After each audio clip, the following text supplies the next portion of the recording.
안녕하세요. 법률사무소 기린의 건설분쟁 전문 변호사 최은영입니다. 여러분, 오늘은 돈을 우리한테 갚아야 될 사람, 즉 채무자가 부도가 났다라고 할 때, 그때 너무 난감하시죠? 그럴 때 우리가 돈을 받을 수 있는 건지, 아니면 그냥 포기하고 그냥 깨끗하게 잊어버려야 되는 것인지, 거기에 대해서 설명을 드려볼게요. 안 할게요. 그냥 다시 갈게요. 네, 여러분. 우리한테 돈을 갚아야 될 상대방은 크게 두 가지로 나눌 수가 있어요. 법인인 경우가 있고, 그다음에 개인인 경우가 있어요. 법인은 이제 주식회사, 유한회사, 이런 식의 이름이 붙어 있어요. 이 법인이 모든 이제 상행위를 하는 거예요.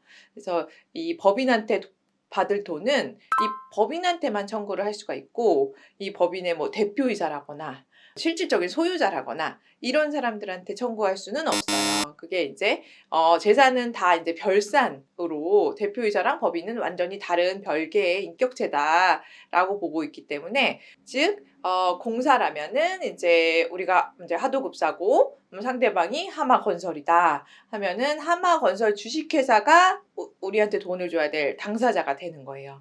한마건설 주식회사의 이사나 대표이사 이런 사람들이 당사자가 전혀 아니고, 이 건설사의 재산에 압류를 할 수가 있고, 이 건설사를 상대로 청구를 해서 받아내야만 한다. 그것이 우리가 체결한 계약의 효력이다. 우리가 거래를 한 상대방이 이렇게 법인인 경우가 있고, 이제 개인인 경우, 홍길동이라는 사람과 거래를 했다라고 하는 경우에는 이 개인한테 청구를 하시면 되는 거예요. 그래서 이렇게 크게 채무자는 법인과 개인 이렇게 두 가지로 나눌 수가 있는데요. 그런데 우리의 채무자들이 부도가 났다라고 얘기를 할 때는 이제 사업을 접고 더 이상 사업을 하지 않겠습니다라고 세무서에 폐업 신고를 했다는 뜻이거든요. 그런데 이런 법인이나 이 개인 사업자가 폐업 신고를 했다고 해서 우리한테 줄 돈을 안 갚아도 되는 건 전혀 아니에요. 우리한테 갚아야 될 채무는 그대로 살아있다고 생각을 하시면 돼요. 무슨 말이냐면 더 이상 사업을 할 수 없어서 내가 이제 사업자 등록은 이제 폐업 신고하겠습니다. 사업 영위를 하지 않겠다. 더 이상 나 이 일을 하지 않겠다라는 것이고, 우리랑 그동안에 거래를 해서 갚을 돈도 있고, 또 다른 업체랑은 또 받을 돈이 있을 수도 있죠. 이러한 거래는 전혀 상관이 없어요. 사업을 안 해도 우리한테 갚아야 될 돈은 그대로 유지가 된다. 이렇게 생각을 하시면 돼요. 법인도 마찬가지예요. 법인도 폐업 신고를 해서 더 이상 건설업을 영위하지 않는다라고 해도 이 법인이 사라진 게 아니에요. 전혀. 사라지려면 청산과 해산 절차를 거쳐서 법인을 없애는 절차가 있어야 되거든요. 그런데 그게 아니라 단순히 폐업 신고만 한 것만으로는 우리 채무 혹은 받을 채권 자체가 전혀 영향을 받지 않는다라고 생각하시면 돼요.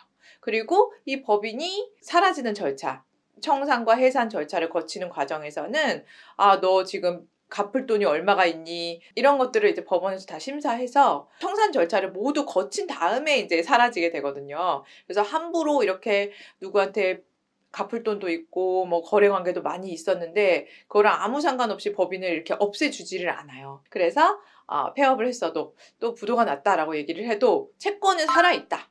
이렇게 생각을 하시면 돼요. 다음으로 가장 중요한 것이, 그럼 이 변호사님 부도가 났는데 이 채권을 어떻게 회수를 해야 되나요? 그쵸. 이게 가장 중요한 문제죠, 우리는. 왜냐하면 소송을 해도 이제 상대방한테 실질적으로 돈을 받아오지 못하면 이 소송이 무의미하다. 정말 실익이 없다라고 항상 제가 말씀드리잖아요.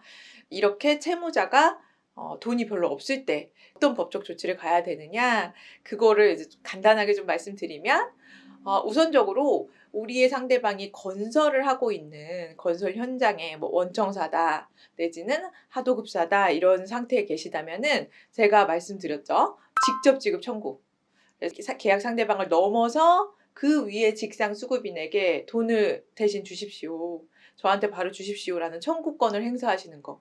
이게 굉장히 유용해요. 왜냐면 우리 상대방은 이미 돈이 없잖아요. 그런데 그 위에 다른 사람한테 돈을 청구할 수 있다는 것만으로도 우리는 정말 한 줄기 희망이 생겼잖아요. 그쵸? 그래서 제가 영상 띄워드릴게요. 여기.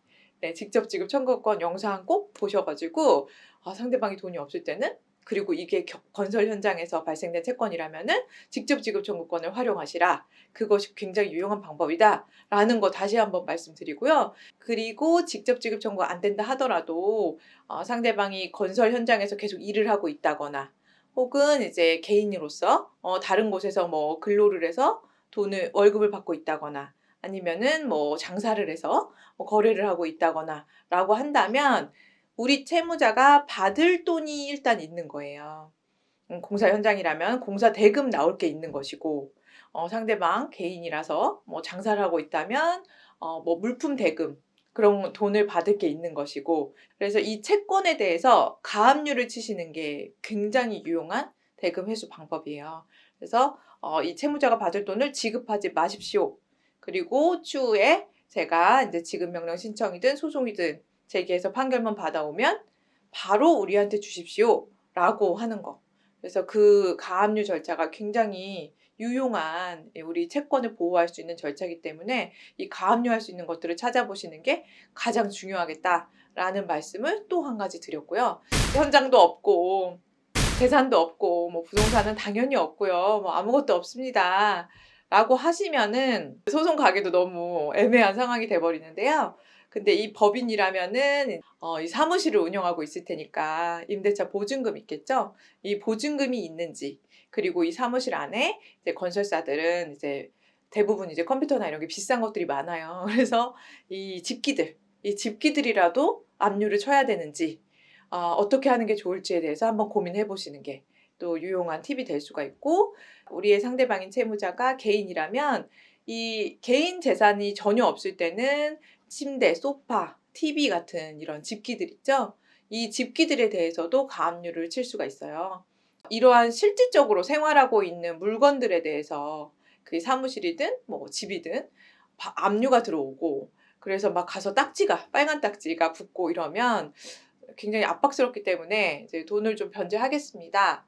이 가압류 좀 풀어주십시오. 이렇게 나오는 경우도 많거든요. 그렇기 때문에 오늘 말씀드린 방법들, 이 채무자의 재산들, 채권이든 뭐 유체 동산이든 그런 것들 찾으셔서 열심히 이 회수 방법을 한번 모색해 보시는 게 가장 중요하다. 그리고 그래도 뭐 정말 아무것도 없습니다라고 하신다면은 굳이 변호사 비용을 들이고 많은 시간과 에너지를 써서 판결문을 받는 소송 절차를 진행하시는 거는 크게 실익이 없기 때문에 저는 그거는 이제 권하지 않는다라는 말씀까지 오늘 드렸습니다.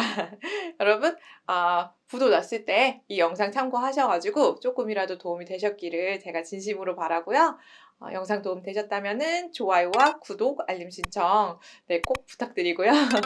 궁금하신 사항은 댓글이나 법률사무소 기린 카페에 글 남겨주시면 제가 정성껏 답변해 드릴게요. 그럼 저는 다음에 유익한 영상 만들어서 또 오도록 하겠습니다. 감사합니다.